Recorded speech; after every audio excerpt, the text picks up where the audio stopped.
Hello students, कैसे हैं आप सब। आज हम एक नया टॉपिक डिस्कस करने जा रहे हैं, ऑल्टरनेटिंग करंट। इस वीडियो लेक्चर में हम डिस्कस करेंगे दो टॉपिक।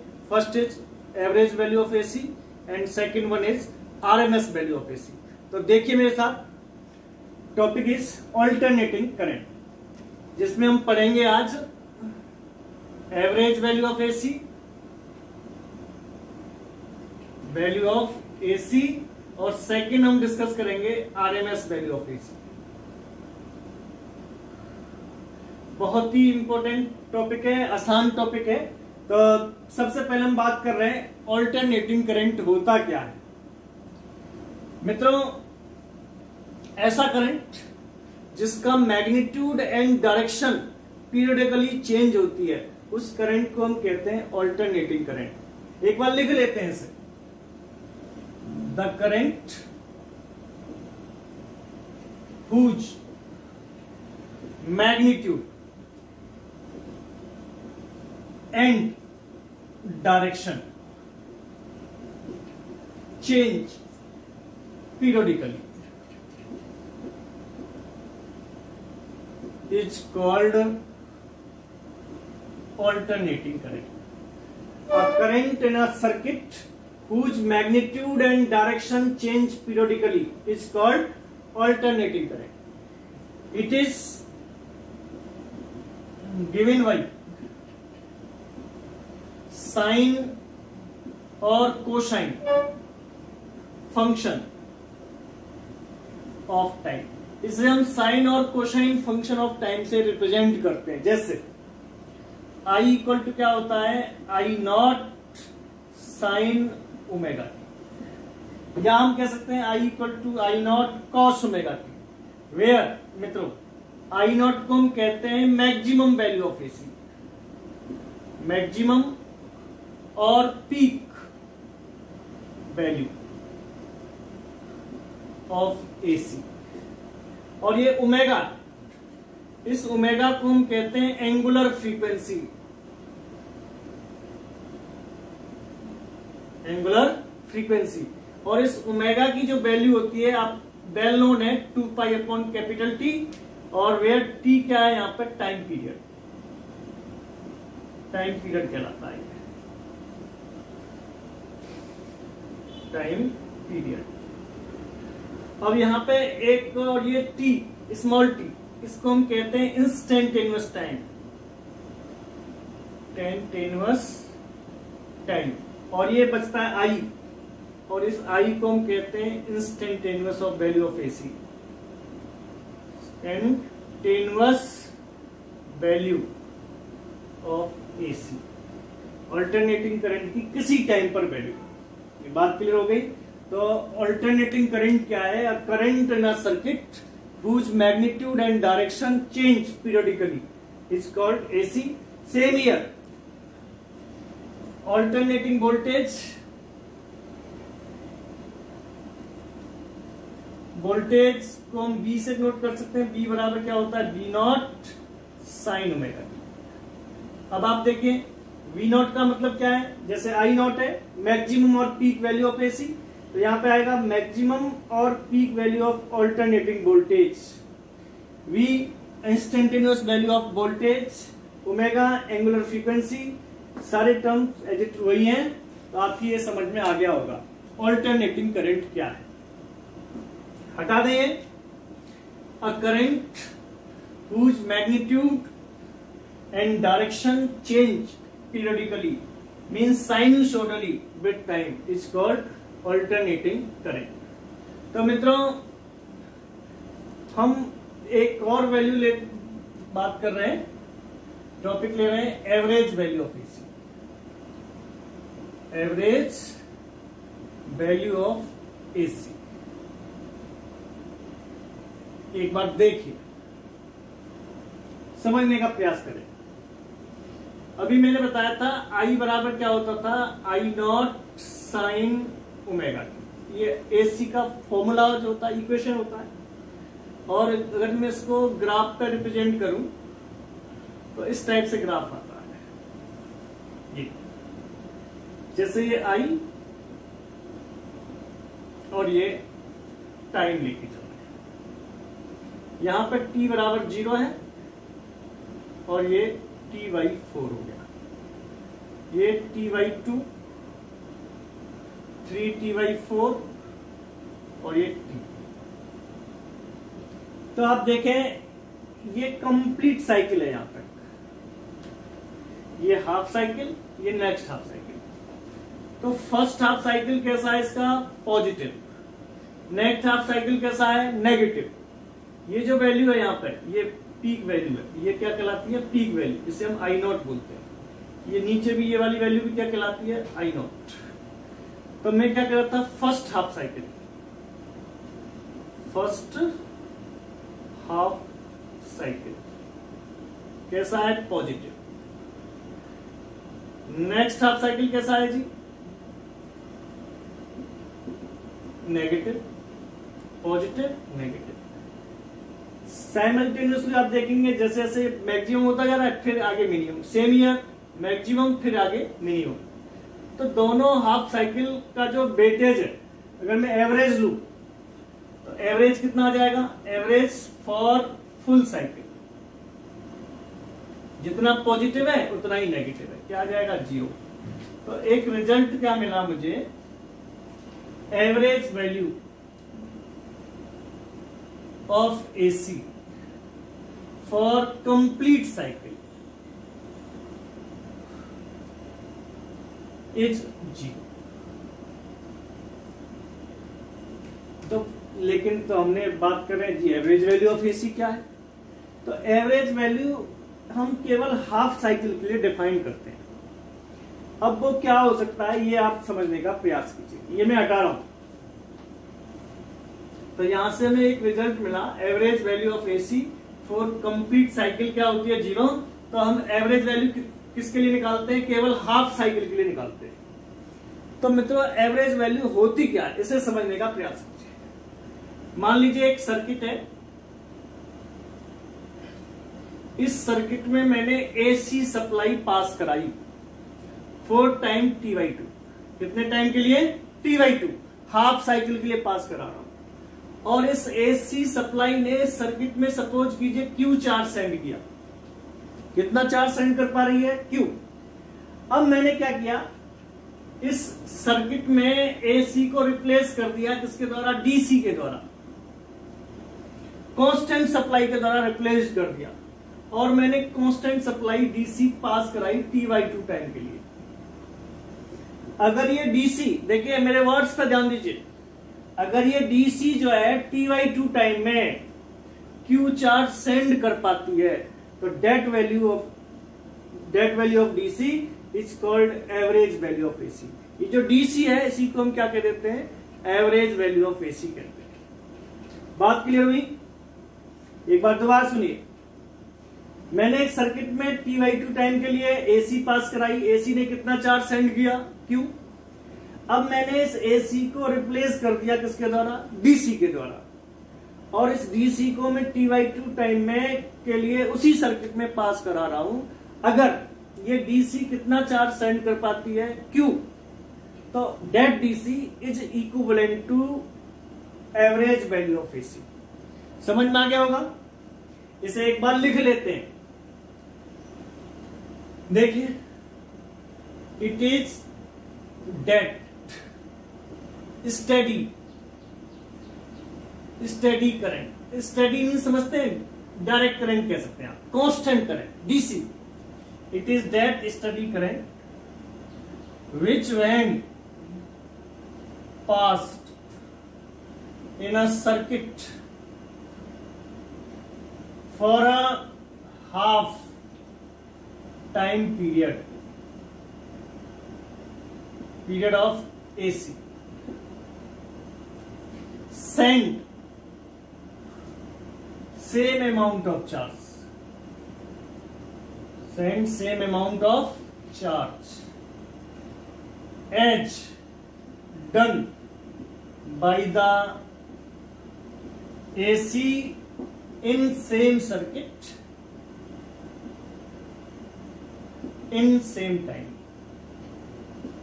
मित्रों डेफिनेशन आपकी समझ में आ गई होगी। मैंने क्या बताया, एक डायरेक्ट करंट के इक्विवेलेंट है। कब इक्विवेलेंट है? जब डायरेक्ट करंट एसी के बराबर चार्ज सेंड करती है। मींस जितना चार्ज एसी के द्वारा सेंड हो रहा है, अगर उतना इस डायरेक्ट करंट के द्वारा सेंड हो जाए t/2 टाइम में, तो that direct current is equivalent to average value of AC. तो इसका फॉर्मूला मुझे याद है, एवरेज वैल्यू ऑफ एसी बराबर होता है 2I0 upon pi. 2I0 upon pi. ये कैसे आएगा ये भी हम बताते हैं आपको। ये मैं हटा दूं, डेफिनेशन एकदम क्लियर है? ओके। तो देखिए,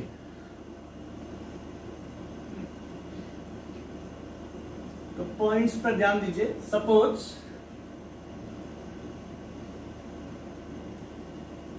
एसी सप्लाई, जिसका वैल्यू कितनी है, आई बराबर क्या है, I0 साइन ओमेगा,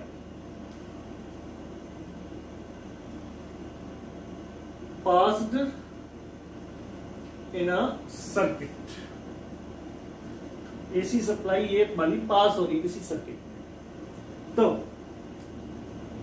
तब क्या होगा, charge sent by the AC,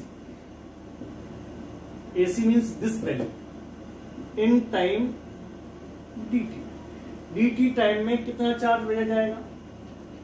आपके पास फॉर्मूला होता है Q इक्वल टू होता है IT, तो dQ बराबर हो जाएगा I dt, और I की वैल्यू क्या है, I0 sine omega t dt, ये dQ की वैल्यू है। लेकिन हमें चार्ज कितने टाइम के लिए भेजना है, t/2 टाइम के लिए, तो टोटल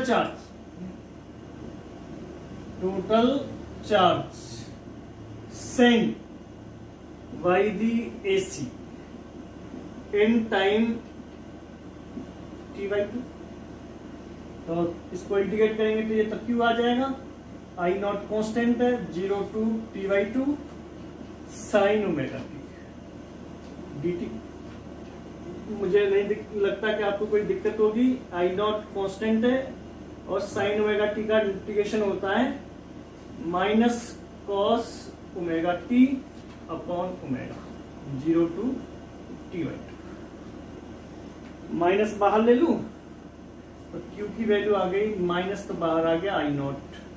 ओमेगा को हम कहते हैं 2π upon T, 2π upon T, T ऊपर, ये 2π अपॉन टी।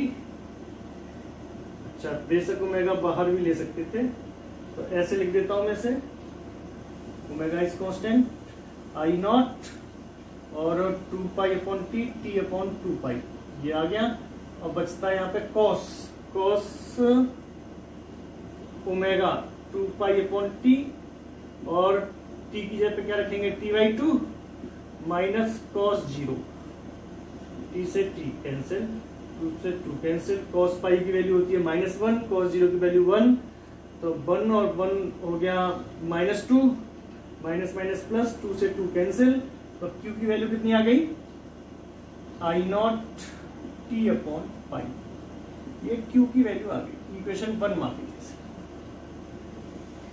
कोई समस्या मेरे ख्याल से नहीं होनी चाहिए।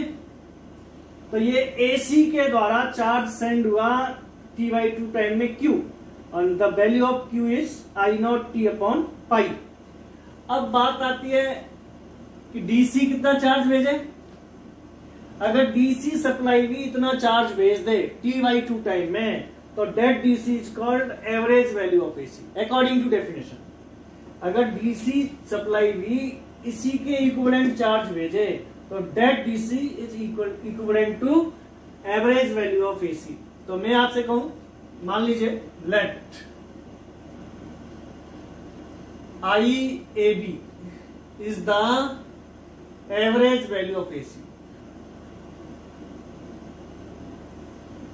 मान लीजिए IAB एक एवरेज वैल्यू ऑफ AC है, तो इसका मीनिंग क्या है, इस IAB के द्वारा कितना चार्ज सेंड होगा, Q।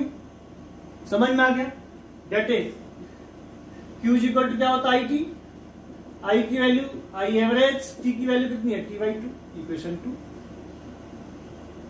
तो इन दोनों इक्वेशंस को इक्वेट कर दें, दोनों इक्वेशन बराबर है Q Q। तो इससे क्या होगा, from equation 1 and 2 IAB T/2 बराबर आ जाएगा I0 T/π, T से T कैंसिल, तो IAB बराबर क्या आ जाएगा, 2I0/π, और इसे हम कह सकते हैं 0.639 I0। इस तरह से हम एवरेज वैल्यू ऑफ AC को फाइंड आउट कर सकते हैं। मेरे ख्याल से आपकी समझ में ये डेरिवेशन आ गया होगा।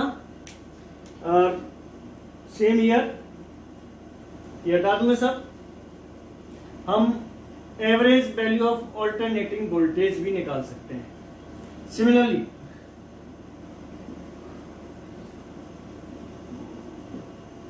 Alternating voltage, average value of alternating voltage क्या हो जाएगा, V एवरेज कितना आ जाएगा जी, 2V0/π, और ये आ जाएगा 0.639 V0।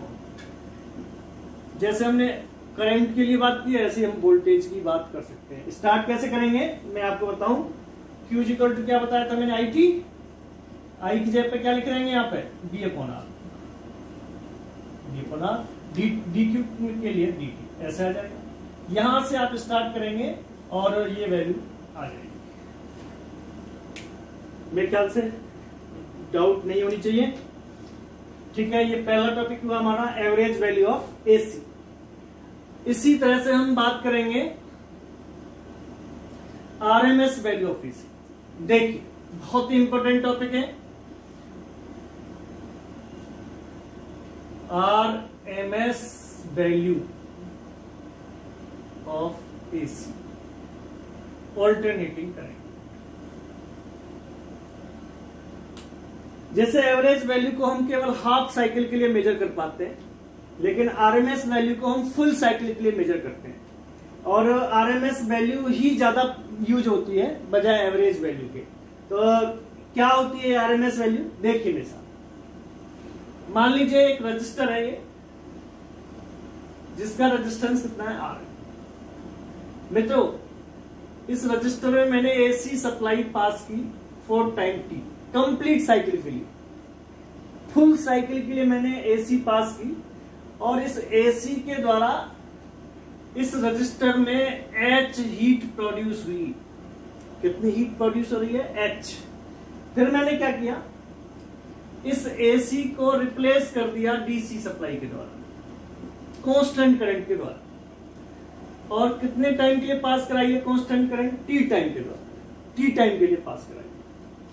अगर ये DC मींस कांस्टेंट करंट इस सेम रजिस्टर में H हीट प्रोड्यूस कर दे, तो that DC is equivalent to RMS value of AC। बिल्कुल सिंपल डेफिनेशन है, एक बार लिख लेते हैं इसे, समझने का प्रयास कीजिए। It is that steady current. Steady current का मतलब DC current, DC it is that steady current, constant current. Steady means constant और लगातार current, current which when passed in a register, register नहीं समझते, रेजिस्टेंस जिसकी वैल्यू कितनी है, R, which when passed in a register for full cycle of AC, full cycle of AC means कितने time के लिए पास करा रहे हैं, T टाइम के लिए, for given time period of AC, for a given time period of AC, produce same amount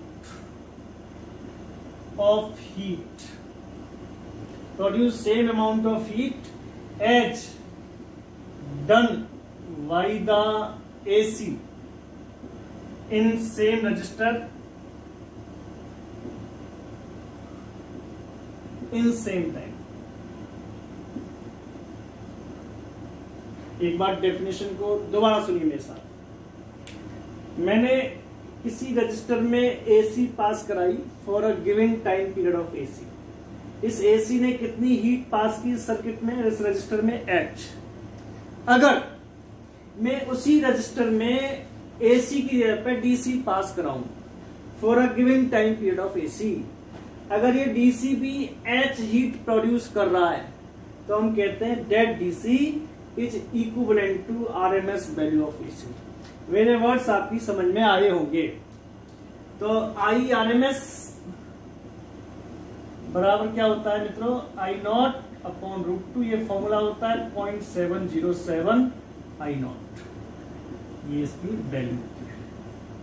तो ये फॉर्मूला कैसे आया, इसका डेरिवेशन कैसे होगा, ये हम और आप मिल करके करते हैं। ये डेफिनेशन आपकी समझ में आ गई होगी, मैं हटा देता हूं इसे।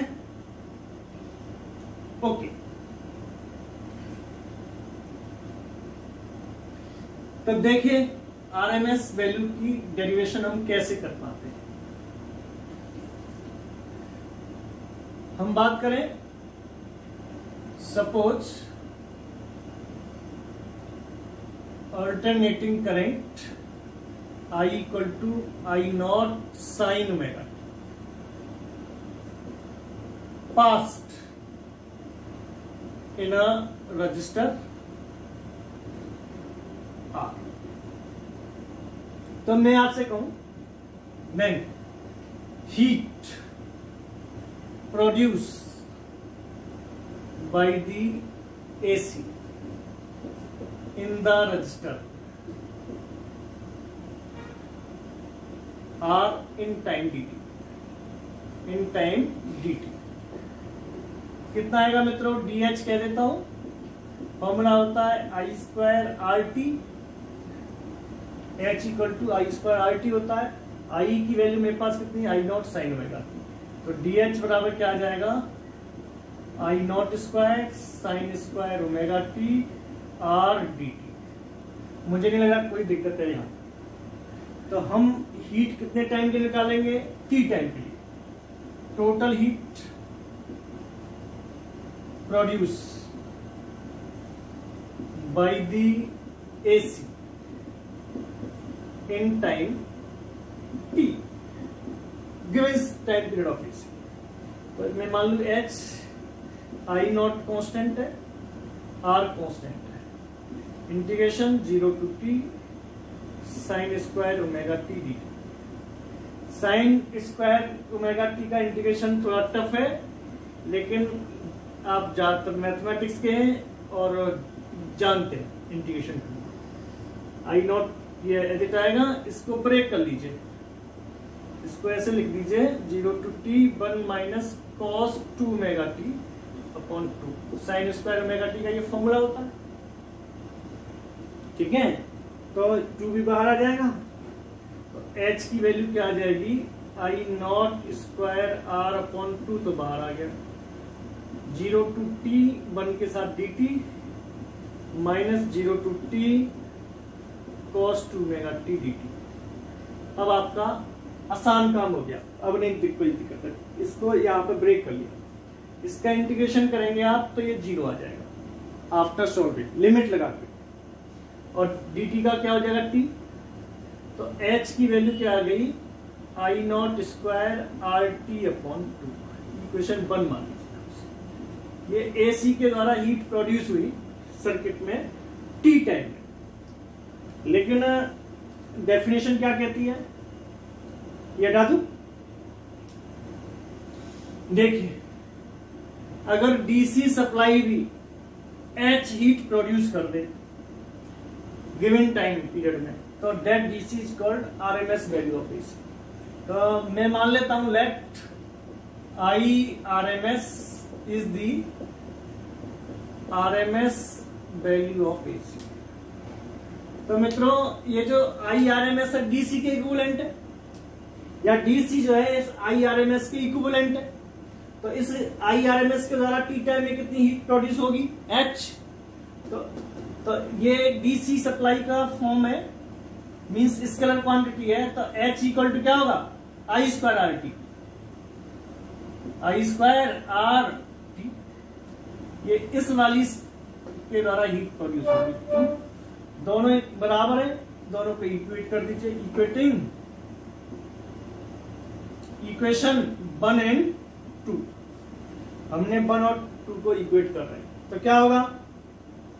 तो I R M S square R T बराबर क्या होगा? I not square R T upon 2, R T से आर टी कैंसिल हो गया, क्या बचा?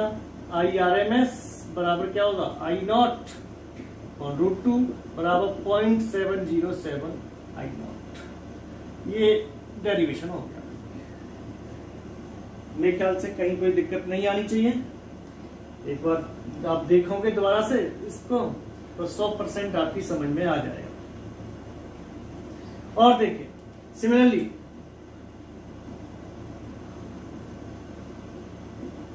बी आर एम एस कितना होगा? बी नॉट अपॉन √2 बराबर 0.707 पी नॉट। ये वोल्टेज के लिए रिलेशन आ जाएगा।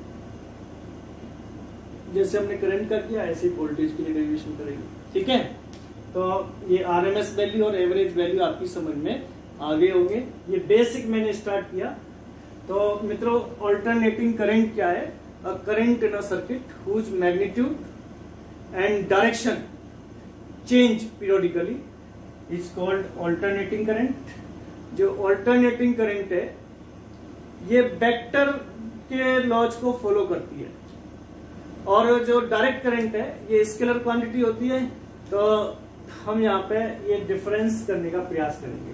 तो हमने ये जो एवरेज वैल्यू है और आरएमएस वैल्यू है दोनों कैसी है? ये स्केलर क्वांटिटी है, लेकिन जो ऑल्टरनेटिंग करंट है ये वेक्टर क्वांटिटी होती है।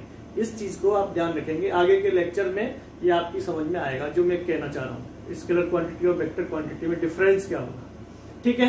ओके।